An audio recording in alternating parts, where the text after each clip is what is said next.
그러니까 러시아가 그 전선에서 승기를 잡은 건 이미 오래됐어요. 제재를 당하는 러시아는 네. 지금 잘 나가고 있는데 제재를 하고 있는 유럽이 특히 이제 직격탄을 맞은 거거든요. 푸틴은 종전을 서두를 이유가 없어요. 결론적으로는 트럼프 때문에 전 세계가 무기를 많이 살라고 난리를 치는 거 아니에요? 그렇죠. 막 핵무장해야 된다. 자, 그러면 이 각자 도생의 시대에서 우리 대한민국의 입장이 어떻게 돼야 되는지를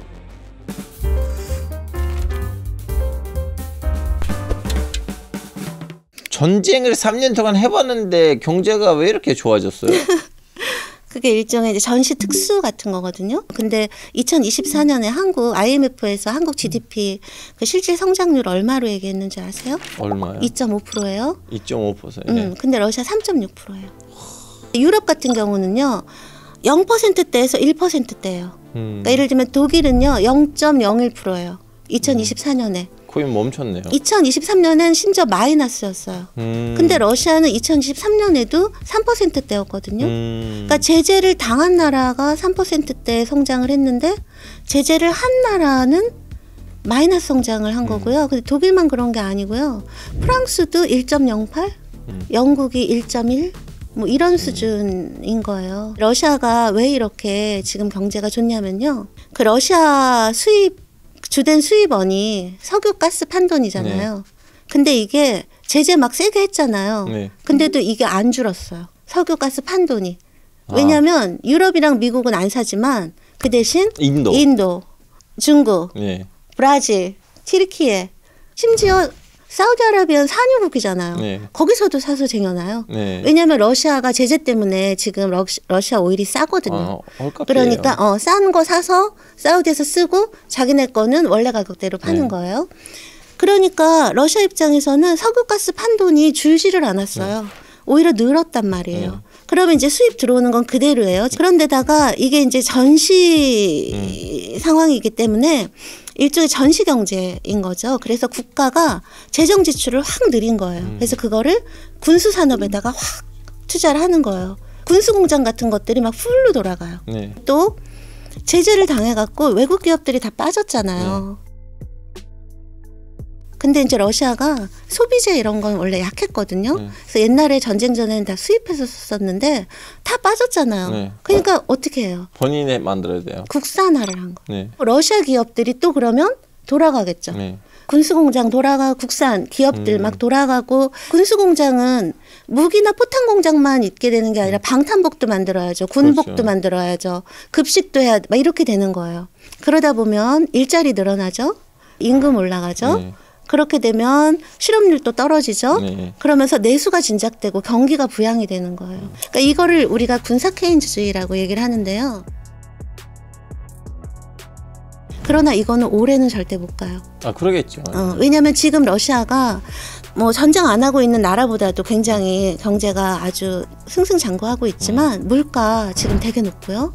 금리도 되게 높아요. 금리가 20%대고요. 물가도 8, 9%대인데 그거를 중앙은행에서 필사적으로 잡고 있어요. 러시아 사람들도 다 알아요.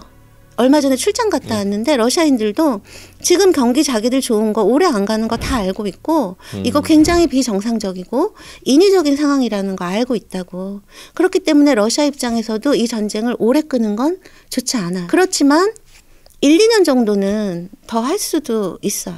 러시아 경제는 오케이 뭐 임시적으로는 잘 되고 있지만 유럽 경제는 어때요? 아까 말씀드린 것처럼 이제 바닥이 된 거죠. 그러니까 제재를 당하는 러시아는 지금 잘 나가고 있는데 제재를 하고 있는 유럽이 특히 이제 직격탄을 맞은 거거든요. 유럽도 전쟁 전에는 안보는 나토가 그다음에 경제는 러시아의 값싼 석유 가스가 그래서 예를 들면요. 전쟁 전에 유럽에서 쓰는 1년에 쓰는 석탄의 50%를 러시아가 됐고요. 그다음에 천연가스의 40%를 러시아가 됐고요. 그다음에 석유의 30%를 러시아가 됐어요. 유럽의 경제가 이렇게 안 좋아진 이유는 러우 전쟁의 영향이 그쵸. 큰 거죠. 그러니까 예를 들면 독일이 왜 그렇게 마이너스 성장을 하게 되고 네. 지금 간신히 0%대냐면 독일이 유럽의 제조업 강국이잖아요. 거기 기계 자동차 이런 거 굉장히 그 유명한데 그게 다 그 공장들이 뭘로 돌아가겠어요? 러시아의 그 싼 그 석유, 가스 이런 걸로 다 돌아갔던 건데 그게 지금 안 되는 거고 예를 들어 천연가스 자리를 지금 다 뭐가 차지하고 있냐면 미국의 LNG가 차지했어요. 근데 그 미국 LNG는 훨씬 비싸요. 물론이죠. 공장 돌리는 비용이 훨씬 늘어난 거잖아요. 그러니까 이제 독일이 진짜 직격탄을 맞은 거고 제가 듣기로는 독일만이 아니고요. 영국 같은 경우도 지금 1인 가구 겨울 한 달 난방비가 40만 원이 나온대요. 살인적인 거죠. 지금 유럽의 극우가 계속 득세하고 있잖아요. 얼마 전에 독일 총선에서도 그 독일을 위한 대안 극우 정당이 2등 했잖아요. 그게 왜 그러냐면 유럽이 지금 전쟁 후에 경제가 너무 안 좋고요. 난민 문제. 그러니까 원래도 난민 문제가 있었는데 또 우크라이나 난민도 굉장히 주가 됐어요. 거의 한 700만 명 정도가 유럽에 있거든요. 이런 것들 때문에 경제가 너무 팍팍해지면 그런 극우 이념이 좀 번성을 하게 되는 거죠.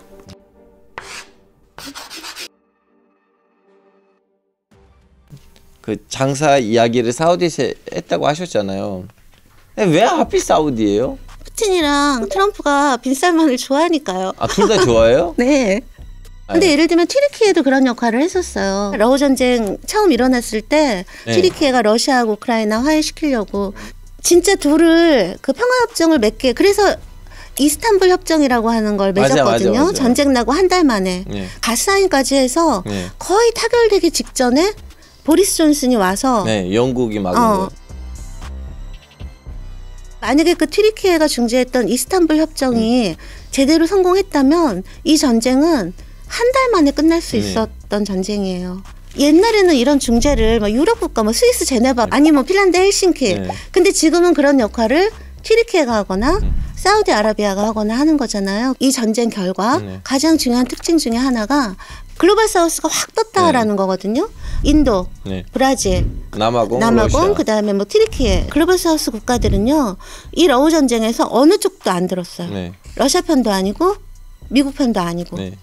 또 러시아 제재에도 동참을 하지 않았어요. 인도는 인도 편이지, 브라질은 브라질 편이지. 자기 국익에 따라서 어떤 땐 러시아 편, 어떤 땐 미국 편, 어떤 땐 중국 편 이랬던 거예요. 그러다 보니까 러시아하고도 사이가 좋고요.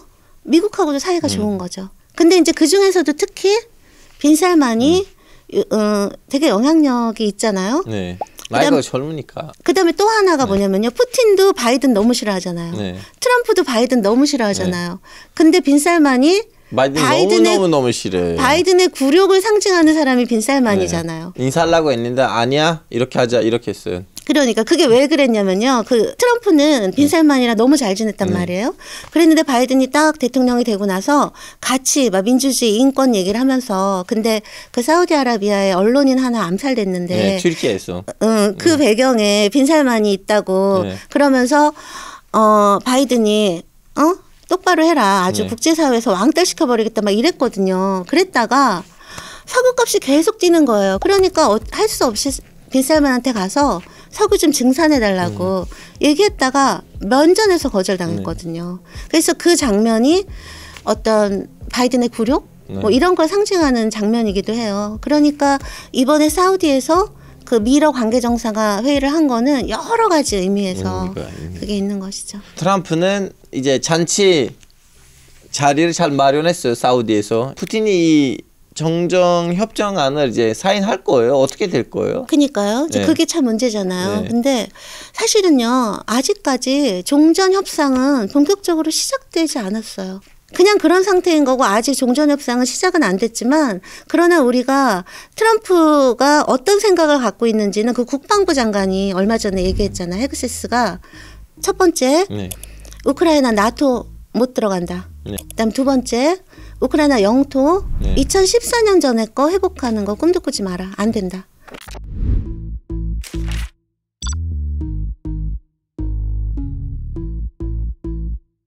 세 번째는 그 우크라이나 미래 안전보장 관련해 평화유지구는 미군은 안 간다. 유럽이 알아서 해라. 이 세 개를 얘기를 했거든요. 근데 이 얘기만 듣고도 사실은 유럽 발칵 뒤집혔고 푸틴 편 다 들어준 거라고 당연히 생각을 하는 거죠.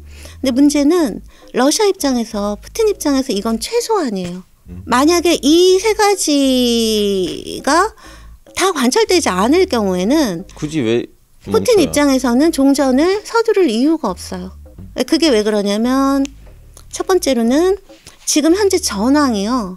러시아에 압도적으로 유리해요. 그러니까 러시아가 그 전선에서 승기를 잡은 건 이미 오래됐어요. 그런데다가 얼마 전에 워싱턴에서 젤렌스키하고 트럼프하고 완전 막장 한판 드라마를 찍었잖아요.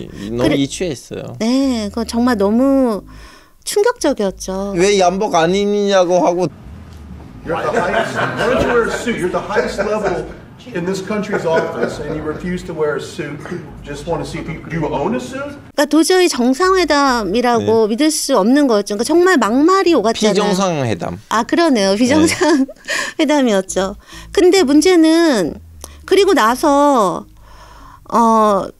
트럼프가 군사 지원 끊어버렸죠. 제일 젤렌스키한테 치명적이었던 건 정보 지원을 끊어버렸어요. 그 정보 그걸 끊어버리면요. 어디를 때려야 되는지를 모르잖아요. 못해요. 드론도 못 날리고요. 그다음에 러시아가 맨날 폭격할 때 그 방공망 그것도 제대로 가동할 수가 없어요. 그러니까 완전히 백기투항을 했단 말이에요. 그러니까 전황도 그렇고 병력이라든가 무기라든가 그다음에 돈 유럽 국가들이 GDP 2% 뭐 될락말락 그렇게 측정하잖아요. 러시아는 작년에 GDP 6.7%를 국방비로 편성을 했어요. 돈도 많아요. 올해는 전체 예산의 3분의 1을 국방비로 편성을 했거든요. 국민 사기도 지금 당연히 좋겠죠. 여론도. 그다음에 국제 정세도 좋잖아요. 제일 중요한 건 아까 말씀드렸듯이 경제. 그러니까 적어도 1, 2년 정도는 버틸 수가 있기 때문에 푸틴 입장에서는 아까 말한 그 세 가지 조건 그게 미니멈이고 그게 안 될 경우에는 푸틴은 종전을 서두를 이유가 없어요. 트럼프는 자꾸 이렇게 평화협정을 맺으려고 하면서 이제 노벨 평화상을 따려고 하는 이제 목표가 있다고 하는데 어떻게 보면 너무 아이러니한 거 아니에요? 그렇죠. 사실은 제가 그 트럼프 취임하기 전에 그런 얘기 했었거든요. 솔직히 트럼프 막말의 아이콘이잖아요. 이 전쟁을 끝낼 사람은 트럼프밖에 없다. 평화의 사도를 부상하는 게 너무 정말 아이러니하잖아요. 아무리 트럼프라도 이건 힘들지 않을까라고 저는 생각했었거든요. 그 이유는 러시아가 우크라이나의 주장이 양립 불가능해요. 이 둘 다 들어주기가 힘든 거예요. 우크라이나는 죽어도 나토 들어가야 되겠다고 하는 거고 러시아는 죽어도 그렇게 못한다라는 건데 이걸 어떻게 이게 타협이 가능해요?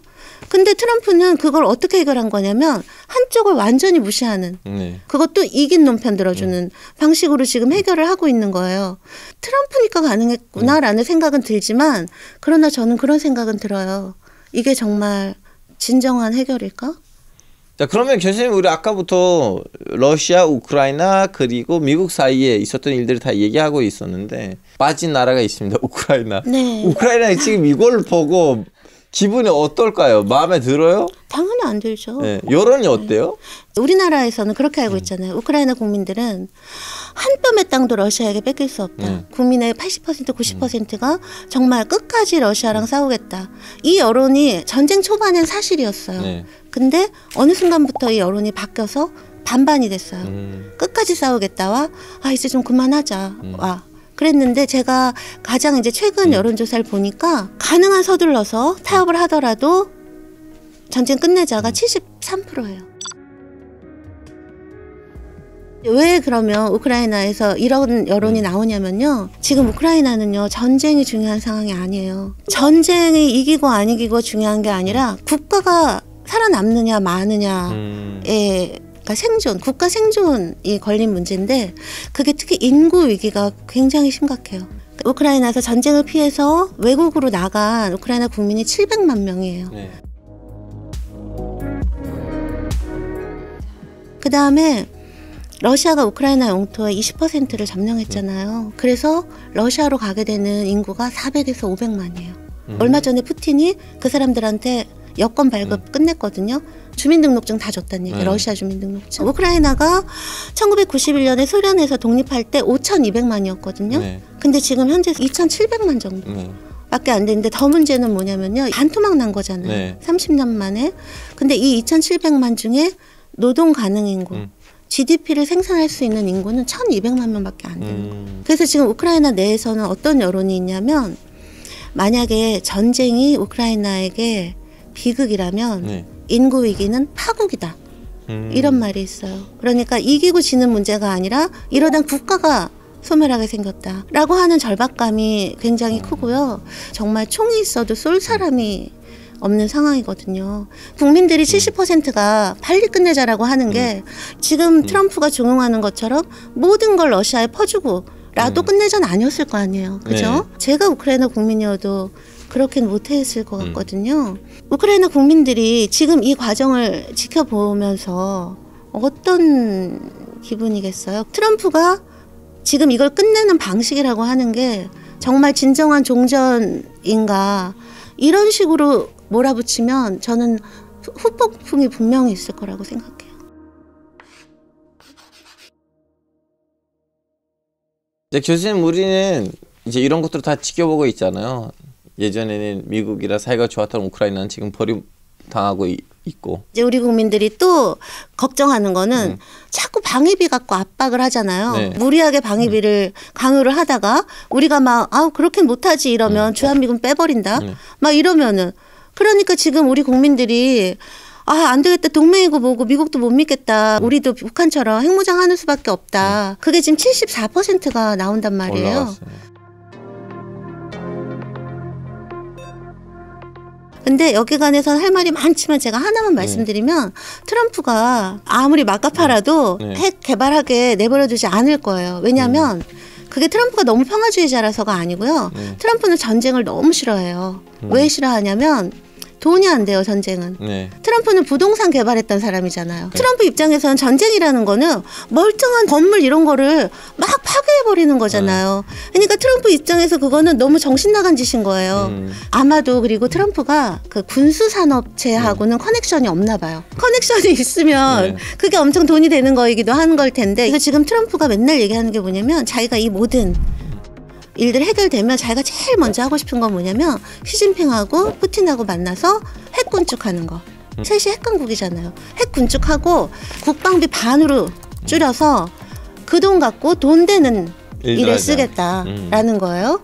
이란뿐만이 아니라 그 어떤 나라도 핵무기를 가질 수 없게 하겠다라고. 트럼프라면 핵을 허락해 줄지도 몰라? 그건 아니라는 거죠. 그럼 교수님, 결론적으로는 트럼프 때문에 전 세계가 무기를 많이 살라고 난리를 치는 거 아니에요? 러우 전쟁이 만들어낸 가장 큰 폐해 중에 하나가 적어도 2차 대전 끝나고 그 핵이라고 하는 게 얼마나 무시무시한 건지를 알게 됐잖아요.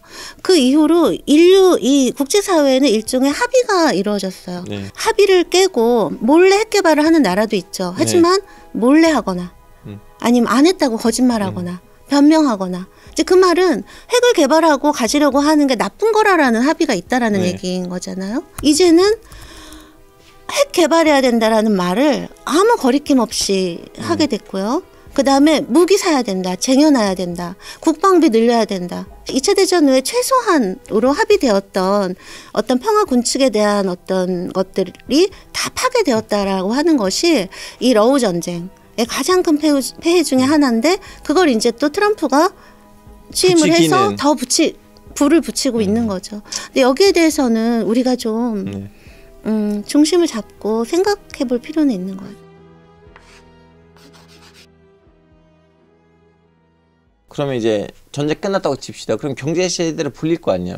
그럼 경제 시대로 풀리면 고급스러운 우리 국산차들 있잖아요. 러시아 이렇게 일대에서 이렇게 달려가는 이 모습들을 우리가 다시 볼 수 있는 거 아니에요? 어쨌든 누구에게든 전쟁이 끝나는 게 유리하죠. 그래서 전쟁 끝나야 되는 거고요.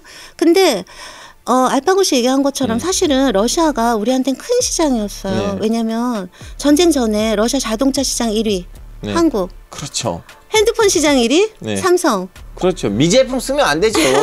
러시아는요 이미 90년대 중반부터 러시아에 한류가 있었어요. 디지털 한류. 어쨌든 우리에게는 굉장히 한 국가 안에서 그렇게 자동차 시장 1위, 핸드폰 이렇게 다 하는 나라가 많지 않으니까 이제 당연히 들어가야 되는 거인 거죠.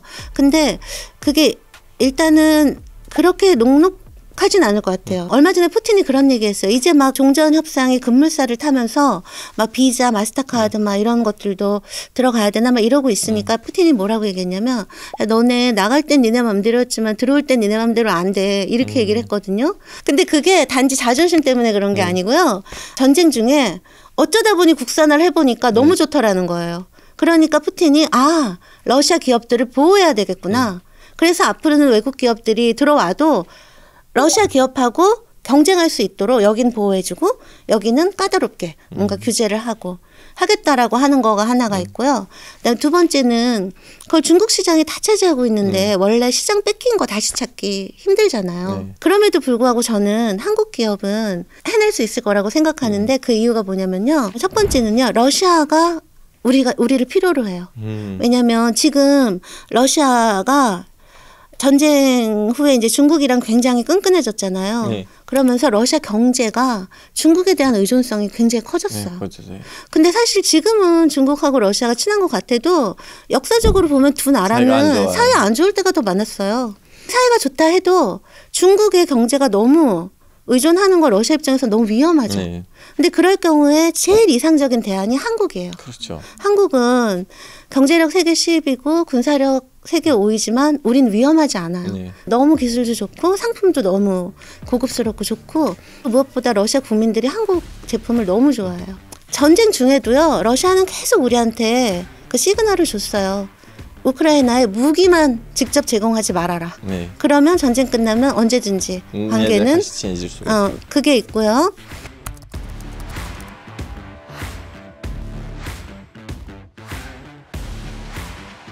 이게 단순히 우리의 주관적인 예측이 아니라 실제 우리 기업이 들어가서 선전할 수 있다라는 그걸 그 러시아 신문에서 제가 기사를 발견했거든요. 그게 뭐냐면 그 전쟁 전에 이제 러시아 자동차 시장 점유율 탑 5가 1위는 러시아 차였어요. 라다라고.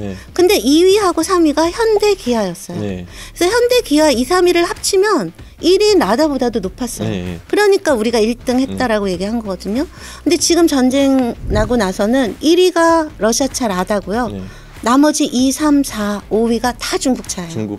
그런 상황인데 러시아에서 설문조사를 한 거예요. 러시아 그 자동차 소유자 2,500명 대상으로 설문조사를 했더니 21%가 자기는 한국 차가 돌아올 때까지 새 차 구입을 미루고 있어요. 이렇게 대답을 한 거고요.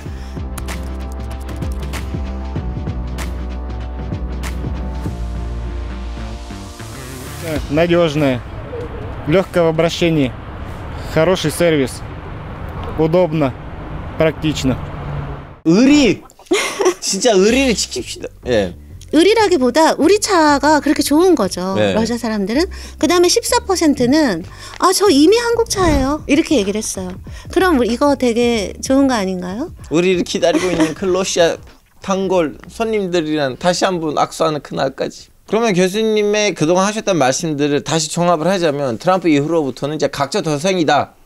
자, 그러면 이 각자 도생의 시대에서 우리 대한민국의 입장이 어떻게 돼야 되는지를 마지막으로 설명해 주시면 감사하겠습니다. 그러니까 트리키예처럼 하면 될 것 같은데요. 저 한국이에요. 아, 죄송해요. 죄송해요. 트럼프 전까지만 하더라도 우리도 이제 가치 외교에 선봉에 섰었죠. 대한민국 외교도. 그러다 보니까 아무래도 중국이나 러시아보다는 미국이나 일본에 좀 올인하는 그런 외교를 했는데 지금 상황이 그렇지가 않은 거잖아요. 그죠? 뭐 동맹도 뭐 어제 친구가 적이 되고 동맹도 없고 막 이런 시대이기 때문에 저는 좀 유연하게 하면 될 것 같아요. 어느 편을 서거나 네 편 내 편 가르거나 하지 말고 사안이나 의제에 따라서 좀 유연하게 이렇게 움직이면서 미국하고 일본뿐만이 아니라 이제 중국하고 러시아도 이제 관리를 해야 되고 저는 러시아 그 전쟁 중에도 러시아하고의 관계를 관리해야 된다라고 얘기를 해왔었는데 그게 왜 그러냐면 지금 러시아가 북한에 미치는 영향력이 전쟁 전과 비교할 수 없이 커졌어요. 그다음에 이제 트럼프가 러시아하고 손잡겠다고 하니까 이제 미국에 대해서도 러시아 말빨이 먹히게 된 상황인 거잖아요. 근데 지금 우리 벌써 북미 대화 얘기하는데 한국 패싱 막 우려 나온단 말이에요. 그렇기 때문에 우리가 러시아하고 북한이 더 위험하게 친해지지 않도록 또는 북미 그 협상에서 우리가 한국에 우리가 당사자인데 영향을 적절하게 반영하기 위해서라도 러시아 관계는 관리할 필요가 있는 것이죠. 알겠습니다. 오늘은 이게 맨날리지에서는 트럼프가 미국의 이익을 고집하면서도 뒤집어 놓은 세계 질서에 대해서 알아봤는데요. 교수님 오늘의 난리지를 진짜 한 줄로 부탁드리겠습니다. 이제 우아한 위선의 시대는 가고 정직한 야만의 시대가 도래했다. 그러니까 우리 한국도 정신을 바짝 차려야 된다. 네, 좋습니다. 다음 주에도 알찬 난리지를 가지고 돌아오도록 하겠습니다. 감사합니다. 감사합니다.